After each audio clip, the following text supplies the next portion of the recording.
Selamat pagi semuanya. Pagi. Gimana kabarnya hari ini? Baik. Luar biasa. Luar biasa. Sebelum melakukan kegiatan ini, mari kita berdoa menurut agama dan kepercayaan masing-masing. Berdoa dimulai.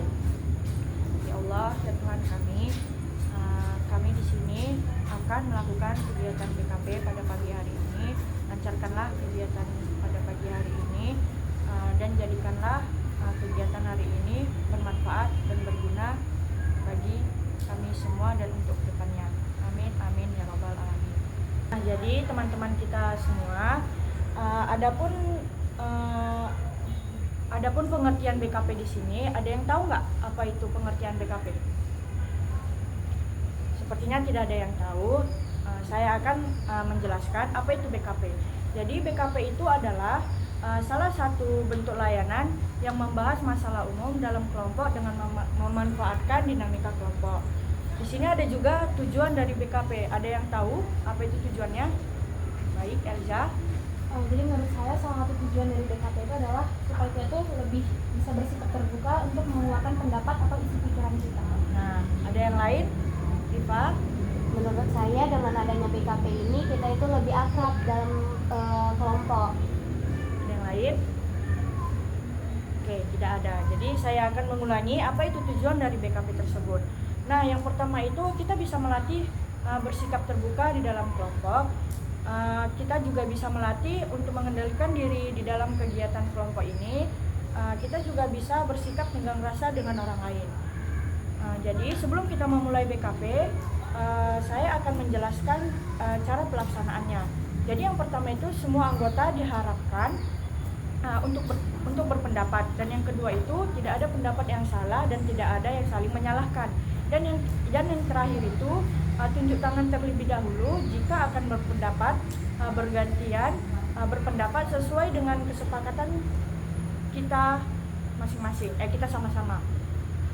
Jadi selanjutnya itu di sini saya akan memberitahukan atau menjelaskan asas-asas yang ada di BKP.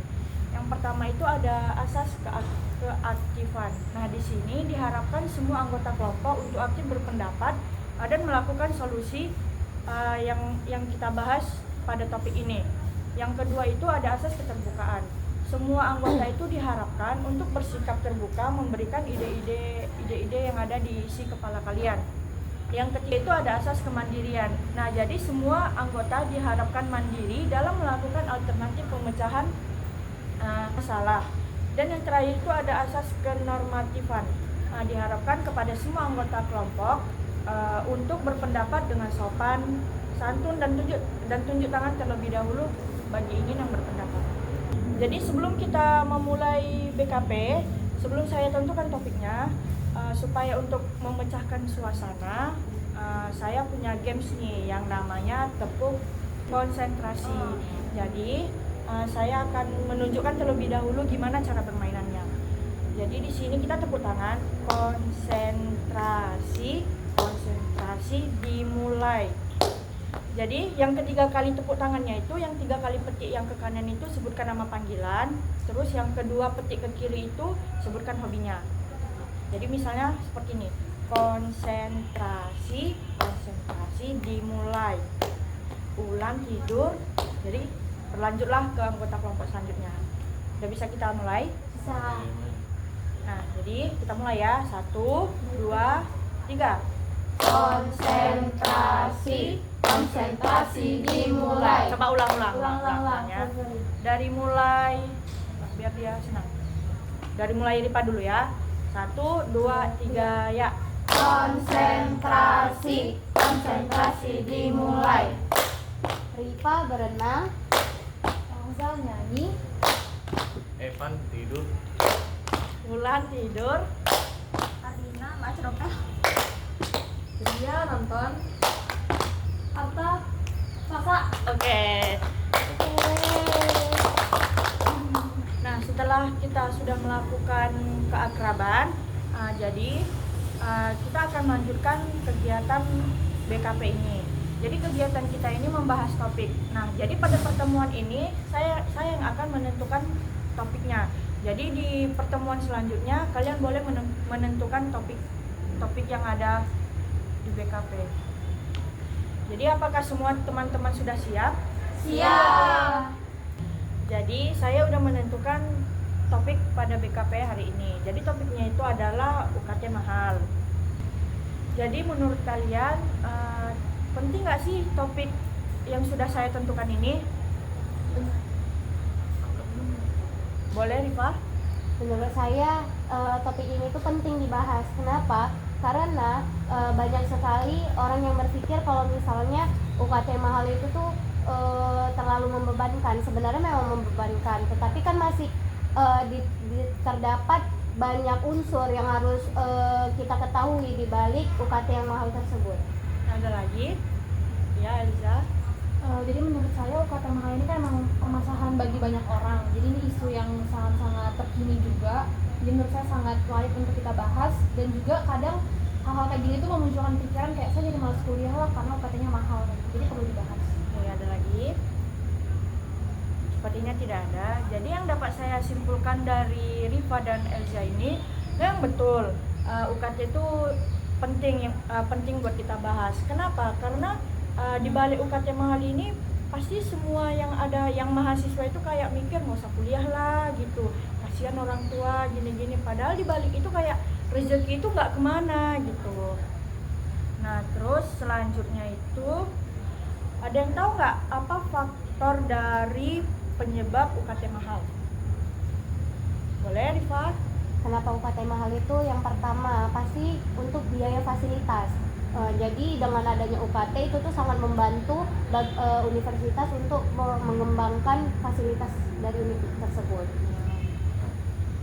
Ada lagi? Ya Rifa boleh. Baru yang kedua itu menurut saya dengan adanya UKT kita itu bisa menggaji atau memberi upah kepada para dosen atau para administrator lainnya untuk menggaji mereka. Ya, jadi yang dibilang Rifa itu benar. Faktor penyebabnya itu mungkin ada di fasilitas terutama kampus kita. Tapi terkadang nggak juga sih. Kadang fasilitas bagus pun ya lihatlah suasana kampusnya gitu kan. Terus ada yang tahu nggak apa sih akibatnya gitu? Akibat dari faktor ini? Boleh apa? Menurut saya, izin berpendapat, Ya, TK. Menurut saya, akibat dari UKT mahal itu banyaknya mahasiswa yang berhenti, apalagi mahasiswa yang sudah menyusun skripsi, banyaknya keluar uang dan harus mengeluarkan uang juga untuk membayar uang kuliah, seperti itu. Ada lagi? Ya Elza. Jadi menurut pendapat saya, akibat dari UKT yang mahal itu adalah kurangnya minat dari banyak orang untuk kuliah, karena pikirannya kuliah mahal banget, jadi saya nggak mau kuliah. Dan juga berimbas juga mungkin yang sudah kuliah karena UKT-nya mahal, jadi mereka cari part time kerja di mana, jadi kuliahnya agak sedikit terbengkalai karena pekerjaan. Yang ingin berpendapat? Wah, kayaknya ada 2 orang nih. Jadi kita sepakat nih, siapa dulu, Rifa atau Ardina? Ardina saja terlebih.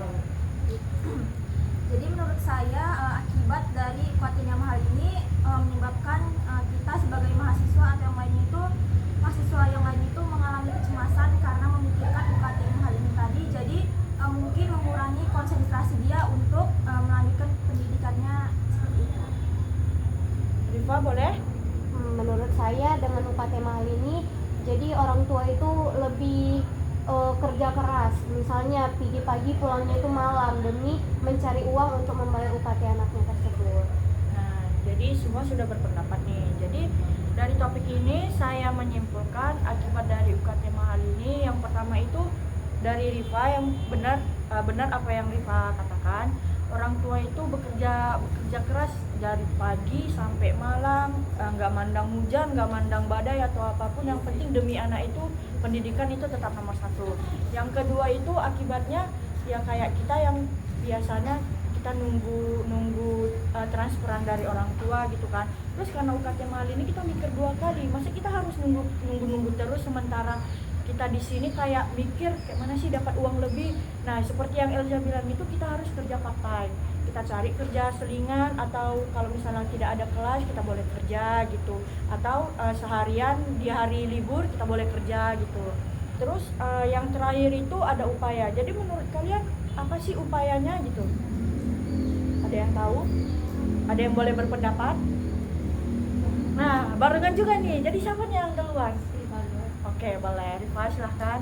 Menurut Rifa, upaya yang harus kita sebagai mahasiswa untuk menanggapi UKT mahal ini, yang pertama kita itu harus benar-benar belajar yang rajin. Kenapa? Karena kita udah berpikir nih, orang tua dari pagi sampai malam udah bekerja keras. Masan kita di sini terlena-lena kayak gitu. Jadi kita itu harus belajar bersungguh-sungguh supaya kita itu jadi orang sukses dan bisa membahagiakan kedua orang tua kita. Nah, terima kasih Rifa. Tria boleh menyampaikan pendapatnya? Nah, menurut saya benar yang dibilang Rita tadi, dan selanjutnya karena kita giat dalam belajar, kita bisa mencari-cari informasi tentang beasiswa agar meringankan beban orang tua kita. Nah, Tria itu juga benar. Ada yang lain berpendapat? Sepertinya tidak ada. Jadi di sini saya simpulkan upayanya itu ya yang dikatakan Tria itu benar. Jadi kita harus mencari beasiswa agar kita bisa melanjutkan pendidikan yang lebih tinggi lagi seperti S2, S3. Yang dibilang Rifa itu juga benar. Kita tidak boleh terlena-lena dalam mengerjakan apapun. Misalnya kayak skripsi. Banyak kan semester-semester akhir kayak nganggur ngerjain skripsi, kayak lebih mau nanti aja lah gitu. Dan skripsinya itu tidak boleh karena dia semakin lama kita di kampus, semakin banyak juga pengeluarannya. Oke, jadi sepertinya waktu kita udah hampir habis. Jadi kita akan memulai komitmen nih. Jadi komitmen apa sih yang harus kita upayakan pada diri kita sendiri? Nah, ada dua juga nih. Jadi siapa nih? Elza. Oke, Elza silahkan. Oke, jadi kalau dalam diri saya pribadi, komitmen yang tumbuh adalah karena saya menyadari UKT itu mahal, jadi saya itu harus belajar dengan sungguh-sungguh. Lalu juga saya itu harus berhemat karena UKT kan udah mahal, jadi janganlah kita menambah-nambah beban orang tua kita, jadi kita harus berhemat. Oke, jadi yang dibilang Elza benar. Giliran Arta. Oke, komitmen yang akan saya jalani adalah bila UKT yang mahal, yaitu tidak menyia-nyiakan uang kiriman dari orang tua, di mana kita harus belajar bersungguh-sungguh di kampus dan belajar pula di kosan, di mana kita harus bisa membanggakan orang tua kita. Oke, betul komitmen yang semua kalian bilang. Jadi di sini saya akan memberikan satu games komitmen, yaitu kelipatan 3. Udah tahu kan kelipatan 3? 3, 9 gitu. Jadi setiap kali kelipatan 3 kita harus ngomong saya bisa. Tapi kita sambil gini, saya bisa. Gitu. Sudah siap? Sudah. Mulai dari Arta. 1, 2, saya bisa. Oke. Sudah paham semua gamesnya? Paham. Oke, jadi mari kita lakukan ya. Dari mulai Arta. 1, 2, Saya bisa. 4, 5, saya bisa. 7, 8, saya bisa. 10. ulang sekali lagi nih, sekali lagi. 1, Ayo. 1, 2, 3. 1, 2, Saya bisa. 4, 5, saya bisa. 7, 8, saya bisa. 10. 11. saya bisa. 13, 14. Oke, nggak apa-apa. Jadi seperti itulah permainannya.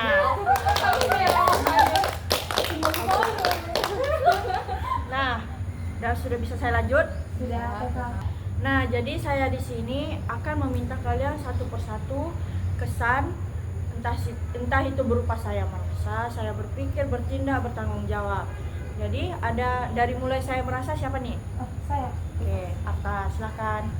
Oke, saya merasa pada kegiatan DKP pada hari ini saya merasa senang dan termotivasi mengenai topik UKT mahal, di mana motivasi saya akan semakin giat belajar di kampus, baik di kampus maupun di kosan, di mana saya melihat saya harus merasa orang tua di mana mereka bekerja keras untuk membayar UKT kami. Oke, terima kasih Arta.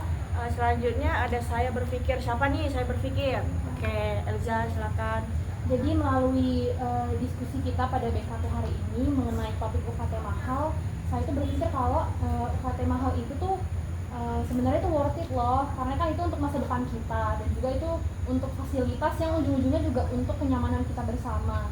Gitu. Terima kasih. Terima kasih Elza. Saya bertindak siapa nih? Saya Oke, silakan. dengan topik ketimal saya bisa bertindak dengan keuangan finansial atau bisa meningkatkan keterampilan saya dalam meningkatkan peluang kerja saya. Oke, terima kasih. Saya bersikap? Udah? Belum ya? Belum. Oke, silakan Tria. Mungkin sikap yang bisa kita teladani, mungkin kita lebih menghargai ya teman-teman, menghargai karena UKT kita itu mahal, kita lebih menghargai untuk bisa lebih bekerja keras dan bisa lebih giat belajar. Oke. Satu lagi bertanggung jawab? Siapa? Oke, silakan. Jadi dengan topik kita pada hari ini tentang UKT mahal, saya bertanggung jawab untuk meningkatkan kesadaran akan UKT mahal dan mengelola keuangan saya dengan baik. Oke. Nah, terima kasih kepada teman-teman semua sudah menyampaikan kesannya. Oke teman-teman, jadi karena ini kita udah mau berakhir, jadi pesan dan kesan saya untuk kalian semua itu, yang pertama itu tidak boleh berlengah-lengah terhadap waktu, karena waktu itu adalah uang. Yang kedua itu kita harus belajar keras, belajar yang rajin supaya kita dapat mencapai target kita untuk menyelesaikan kuliah ini. Jadi harapan saya untuk kalian ini semoga di kedepan hari kalian bisa berkomitmen pada diri kalian sendiri apa yang sudah kalian ucapkan di BKP kita. Nah, jadi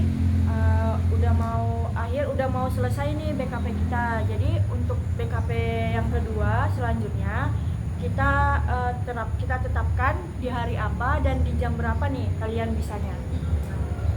Oke, Rifa? Menurut saya kita itu mengadakan BKP ini lagi tuh sekitar 3 hari ke depan, dan untuk penempatannya itu lebih baik kita dilakukan di dalam kelas agar lebih tertutup, dan untuk jamnya mungkin kita bisa melakukannya itu di pagi hari sekitar jam 8. Gimana? Yang lain setuju nggak apa yang dibilang Rifa? Setuju. Oke. Jadi semua sudah setuju ya, untuk 3 hari ke depan kita akan melanjutkan kegiatan kita selanjutnya. Jadi kegiatan kita yang terakhir itu adalah doa. Jadi saya akan memimpin doa untuk agama Islam, dan di luar agama Islam boleh menyesuaikannya masing-masing. Bismillahirrahmanirrahim. Ya Allah, terima kasih Engkau telah memberikan kami waktu untuk melakukan kegiatan BKP pada hari ini.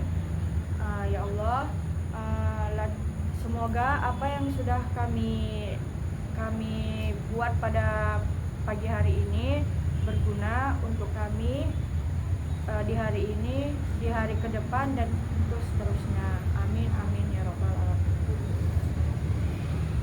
Nah, jadi sebelum kita bangkit sebelum kita tutup BKP ini, saya punya satu lagu nih untuk kita nyanyikan bersama-sama. Lagunya itu Laskar Pelangi. Pada tahu kan lagunya? Tahu. Oke, jadi kita nyanyikan bersama-sama.